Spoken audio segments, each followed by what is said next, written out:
السلام عليك يا رسول الله، السلام عليك يا حبيبي يا نبي الله. شہر رمضان الذي انزل فيه القرآن، رمضان کا مہینہ وہ مہینہ ہے جس کو اللہ تبارک و تعالی نے قرآن کریم کو نازل کرنے کے لیے منتخب فرمایا. قرآن اترا اس مہینے میں ہے، چنانچہ اس مہینے کو قرآن کریم کے ساتھ ایک خاص نسبت ہے. اللہ جل جلالہ نے جو تراویح کو مشروع فرمایا، نبی کریم صلی اللہ علیہ وسلم کی سنت کے ذریعے ان تراویح کی مشروعیت کا بنیادی مقصد بھی یہ ہے کہ ایک مسلمان عام دنوں کے مقابلے میں رمضان کے مہینے میں قرآن کریم زیادہ سنے اور سنائے. تراویح کو ہم معمولی سمجھتے ہیں، لوگ اس کا کوئی خاص اہتمام نہیں کرتے، اگر جائیں بھی تو 2 4 5 رکعتیں پڑھ کے واپس چلے جاتے ہیں. تراویح کی عبادت کوئی معمولی عبادت نہیں ہے، اس کے بے شمار فضائل ہیں. چنانچہ الترغیب و ترہیب میں ایک روایت ہے کہ تراویح کے ایک سجدے پر اللہ تبارک و تعالی 1500 نیکیاں عطا فرماتے ہیں. ایک سجدے پر 1500 نیکیاں، اور تراویح میں 40 سجدے ہوتے ہیں. اب ضرب آپ خود دے دیں تو ایک سجدے پر 1500 نیکیاں، اور ایک سجدے کی وجہ سے اللہ تبارک و تعالی سجدہ کرنے والے کے لیے جنت میں سرخ یاقوت کا ایک محل تعمیر فرماتے ہیں جس کے 60,000 سونے اور چاندی کے دروازے ہوتے ہیں. اور ایک سجدے پر اللہ تبارک و تعالی جنت میں ایک ایسا درخت قائم فرماتے ہیں، پیدا فرماتے ہیں، جس کے سائے کے نیچے عربی گھوڑا 100 سال تک دوڑتا رہے تو اس کا سایہ ختم نہ ہو.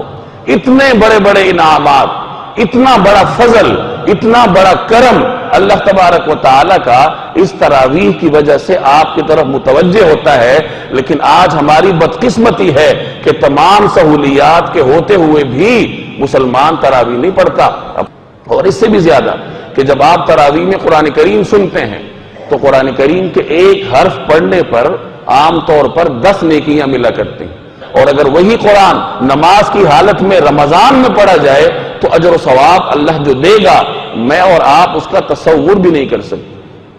سنن ترمذی کی ایک روایت ہے کہ من کان مع الامام حتی ینصرف کتب له قیام اللیلہ، کہ جو شخص امام کے ساتھ تراویح میں قیام اللیل میں شریک ہو جائے اور امام کے ساتھ اختتام کرے تو اللہ تبارک و تعالی پوری رات کے قیام کا ثواب اس کے لیے لکھ دیتے ہیں. یہ برکت آپ کو جب حاصل ہوگی جب آپ مسجد میں امام کے ساتھ نیت باندھیں اور امام کے ساتھ سلام پھیریں.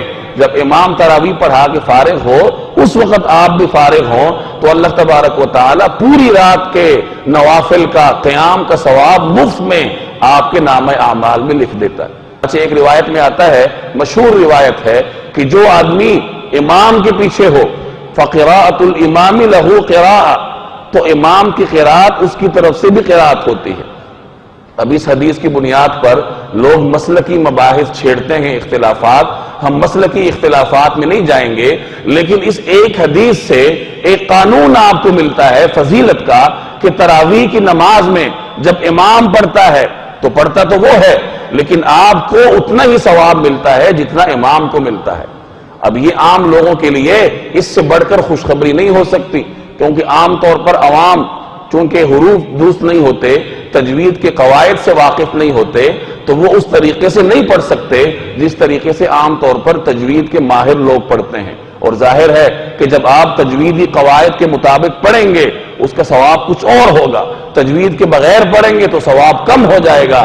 تو اگر ہمیں تجوید نہیں آتی، رمضان میں ہم تجوید کے ساتھ قرآن نہیں پڑھ سکتے، تو اول تو اس کمزوری کو دور کیا جائے، اور دوسرے نمبر پر امام کے پیچھے نماز پڑھنے کو، تراویح پڑھنے کو اپنا معمول بنائیں کہ جب امام 30 رکعت 30 پارے قرآن کریم کی پڑھے گا تو جتنا ثواب اس کو ملتا ہے اسی قدر ثواب اللہ تبارک و تعالی آپ کو بھی مفت میں عطا فرماتے ہیں.